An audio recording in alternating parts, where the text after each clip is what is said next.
Kali ini kita akan coba membahas Siakat yang kita bikin di STIP Petra Belim Wamena. Di aplikasi Siakat nanti ada 5 level user ya. Yang pertama yaitu administrator, kemudian ada pihak keuangan, ada prodi, mahasiswa, dan dosen. Kita nanti akan coba beberapa fasilitas di berbagai level login atau user. Kita akan coba yang administrator dulu. Di sini di dashboard, tampilan dashboardnya ini ada informasi untuk jumlah mahasiswa per tahun ajaran, kemudian lulusannya juga per tahun ajarannya ada berapa. Ada juga jumlah mahasiswa berdasarkan jenis kelamin, dan di sini jumlah mahasiswa berdasarkan prodi. Kita akan bahas menu untuk yang referensi, ada user ya, di sini ada edit, ada penggantian password juga ada, dan proses hapus. Untuk tambah user, di sini kita bedakan ketika kalian ingin menjadi administrator atau bendara atau prodi ya. Prodi pun nanti kita bisa pilih mau prodi apa, karena nanti di sini akan teridentifikasi ketika kalian di set sebagai prodi salah satu ya, seumpama ini ada prodi agroteknologi, maka yang kalian akses itu nanti yang berhubungan dengan prodi yang bersangkutan. Kemudian kita lanjut ke tahun akademik ya. Di sini posisinya aktif. Kalau nanti posisinya mau di disable, maka otomatis data-data yang bersangkutan dengan tahun ajaran tersebut posisinya juga disable atau tidak bisa diakses. Kemudian ada prodi ya, seperti biasa ada edit dan delete. Kemudian ada mata kuliah apa saja yang ada di salah satu prodi. Di sini sudah otomatis ya, dia dinamis. Ketika kita mau set atau mengentry data prodi baru, maka otomatis di sini ada menu baru juga ya. Untuk tambah atau menambahkan mata kuliahnya tinggal dipilih saja prodinya apa, kode mata kuliah dan lain-lain, jumlah SKS-nya berapa. Maka otomatis nanti akan masuk ke menu prodi yang bersangkutan. Kemudian ada grade nilai sama ya. Di sini ada nilai ABCDE, kalau kita mau ganti atau hapus kita bisa di aplikasi ini. Kemudian kita lanjut ke menu data master, yaitu ada dosen. Kita ingin menambahkan dosen ya, di sini kalian tinggal entry saja. Untuk loginnya dosen berdasarkan NIP ya, berdasarkan NIP, dan nanti untuk passwordnya kita bisa set passwordnya di sini. Oke, kemudian kita lanjut ke mahasiswa, hampir sama. Kalau mahasiswa nanti loginnya berdasarkan NIM ya, dan passwordnya juga kita bisa set di sini. Kalau sudah kita ke pengajar, jadi nanti ketika kita sudah entry data dosennya, maka si administrator atau nanti di login prodi juga bisa untuk set pengajarnya, karena nanti di set data pengajar ini ada hubungannya sama KRS mahasiswa. Maka otomatis di halaman KRS mahasiswa akan tidak muncul mata pelajaran tersebut ya, dikarenakan kita belum set dosen di mata kuliah yang bersangkutan. Oke, kita akan lanjut ya. Di sini untuk proses penambahannya seperti biasa ya, nama dosennya siapa, kemudian mata kuliahnya apa ya, kemudian prodinya apa. Oke. Kalau sudah kita ke kelulusan ya, di kelulusan ini ada 2 menu, ada proses lulus. Ketika kita ingin meluluskan mahasiswa ya, yang sudah dinyatakan lulus, kita tinggal centang-centang saja, kemudian kita klik proses lulus, dan nanti statusnya adalah lulus. Kalau statusnya sudah lulus, maka di sini harusnya di info lulus dia sudah akan tertera ya. Kita bisa mengetahui mahasiswa mana yang sudah lulus dan jumlahnya berapa. Untuk level yang kedua kita bahas untuk login keuangan. Di dashboard keuangan di sini kita bisa mengetahui total pembayaran SPP di bulan ini, kemudian target selama tahun pelajaran itu target SPP-nya harusnya berapa, dan realisasinya sudah dibayarkan berapa. Untuk tagihannya, selisihnya ya dari target dikurangi dengan realisasi. Kemudian di menu kita bisa pilih jenis bayar. Ada kalau kita ingin melakukan proses penambahan seperti biasa, kode bayar, nama jenis bayar, untuk prodinya apa, nominalnya berapa, angsuran atau dipergunakan untuk mahasiswa akhir atau berjalan. Kemudian di sini ada potongan, barangkali ada beberapa mahasiswa yang dilakukan pemotongan ya. Kita bisa set di menu ini. Kemudian kita coba cek di input bayar akhir, ada juga input bayar berjalan. Jadi di bayar akhir ini khusus tagihan-tagihan atau jenis pembayaran yang memang diperuntukkan oleh mahasiswa akhir, contohnya skripsi dan lain-lain. Untuk proses pembayarannya tinggal dimasukkan saja nama mahasiswanya.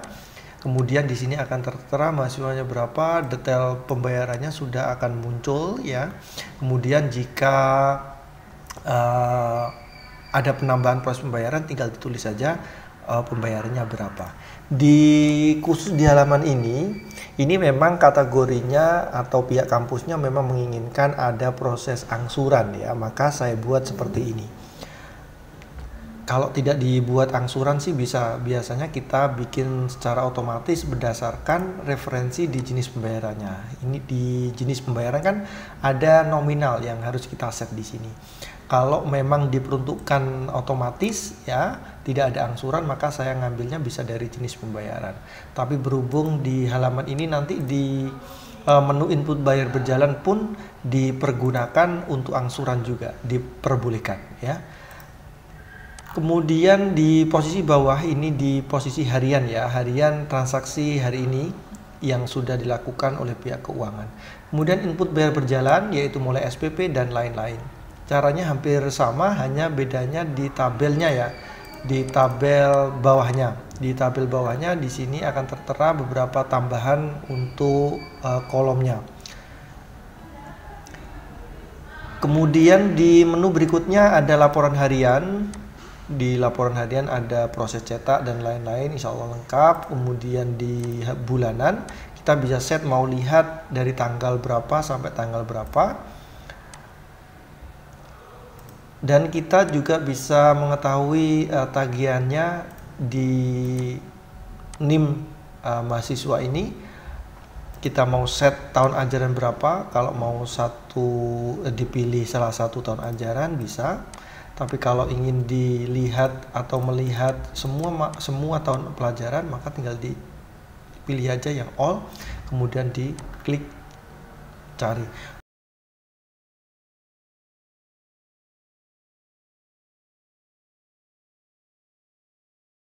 Kemudian kita akan coba ke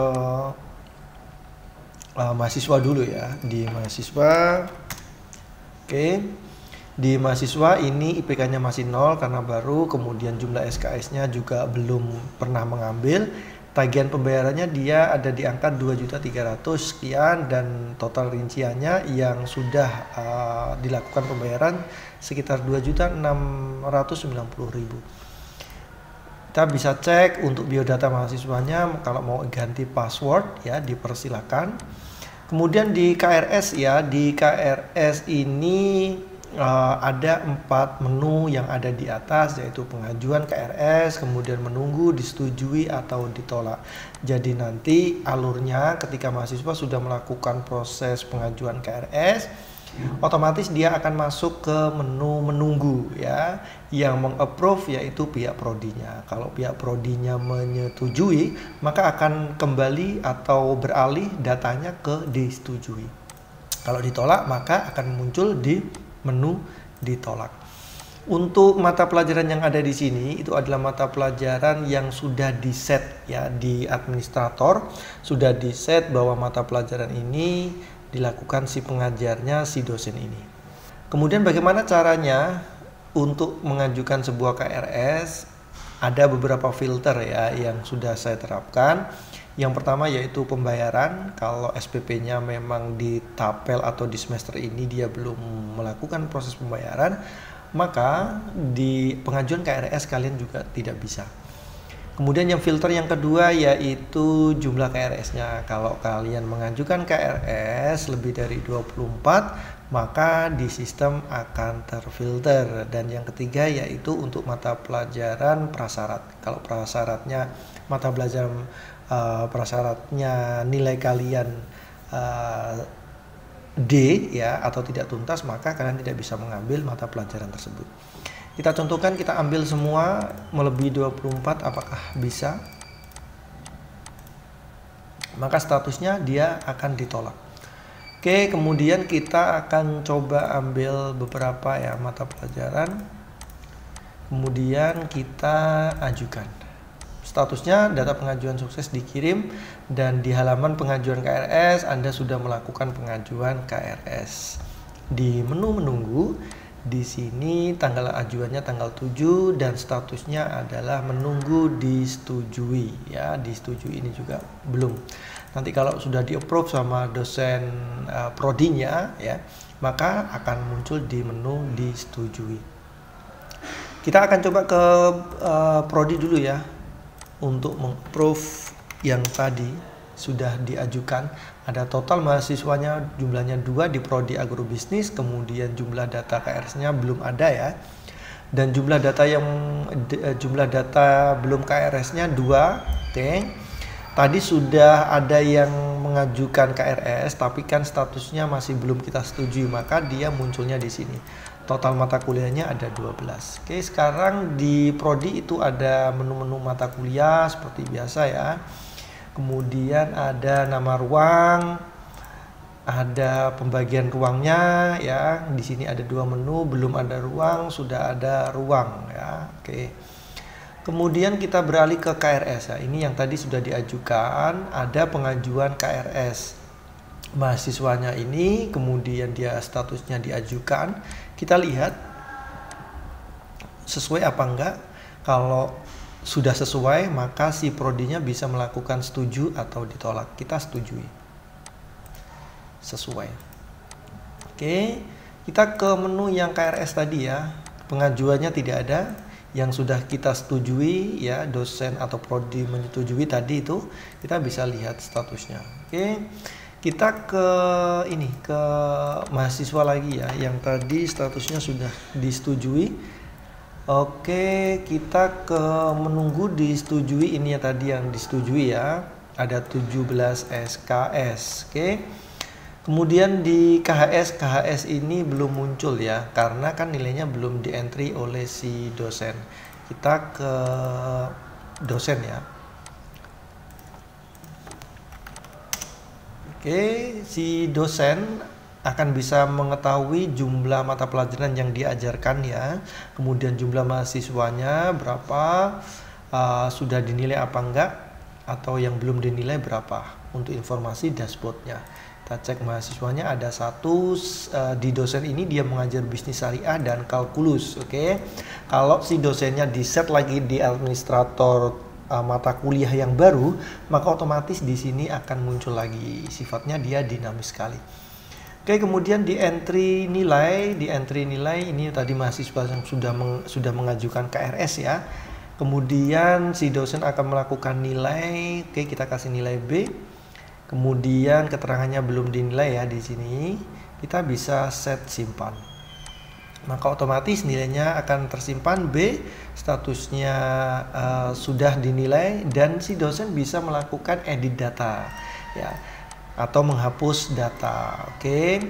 Si dosen yang terakhir ketika sudah melakukan penilaian, maka si dosen wajib melakukan approve nilai. Di sini approve nilai ini untuk mengunci. Ketika sudah di approve nilai, maka si dosen sudah tidak bisa melakukan edit nilai. Kita klik approve nilainya. Oke, di approve nilainya di sini tadi sudah dilakukan penilaian B. Kita akan coba approve, yakin, iya, yakin. Oke, maka otomatis di entry nilai statusnya edit dan delete-nya sudah disable ya, sudah tidak bisa dilakukan proses edit data. Kita ke entry kehadiran mahasiswa. Di entry kehadiran mahasiswa, si dosen bisa set materinya apa di tanggal berapa hari ini. Kemudian akan muncul di bawahnya dan dosen akan tinggal klik saja untuk absensinya. Oke, tinggal klik masuk atau izin. Begitu juga yang mata pelajaran yang kedua, tinggal dimasukkan saja izin ya. Oke, tinggal kita simpan. Maka untuk status izinnya dia akan bertambah, si mahasiswa ini izinnya 1 ya. Di sini sudah hilang. Kalau yang materi yang kedua ini kan masih ada ya. Oke, tinggal kita klik saja sakit ya. Maka otomatis sakitnya juga akan bertambah di sini. Di sininya akan hilang atau disable. Kemudian yang berikutnya ini untuk kehadiran ya. Untuk mahasiswa sudah, nilainya sudah kita approve. Kita kembali ke menu mahasiswa. Harusnya KHS-nya sudah bisa dilihat. Oke. Kita ke KHS ya. Ini tadi si dosennya sudah melakukan penilaian, total SKS-nya segini. Kalau mau cetak tinggal dicetak saja. Kalau mau cetak transkrip nilai sama, kita bisa cetak nilainya. Kita ke prodi lagi, coba di prodi kita bisa cek ya informasi data mahasiswa, data KRS-nya tadi ini bisa dilihat. Data mahasiswa yang belum KRS ya juga bisa dicek ya. Kemudian si dosennya juga bisa melakukan cetak atau melihat KHS-nya mahasiswa. Ya, ini yang sudah dinilai tadi itu berdasarkan nomor induk mahasiswa. Begitu juga kalau dosen mau melakukan cetak transkrip juga bisa.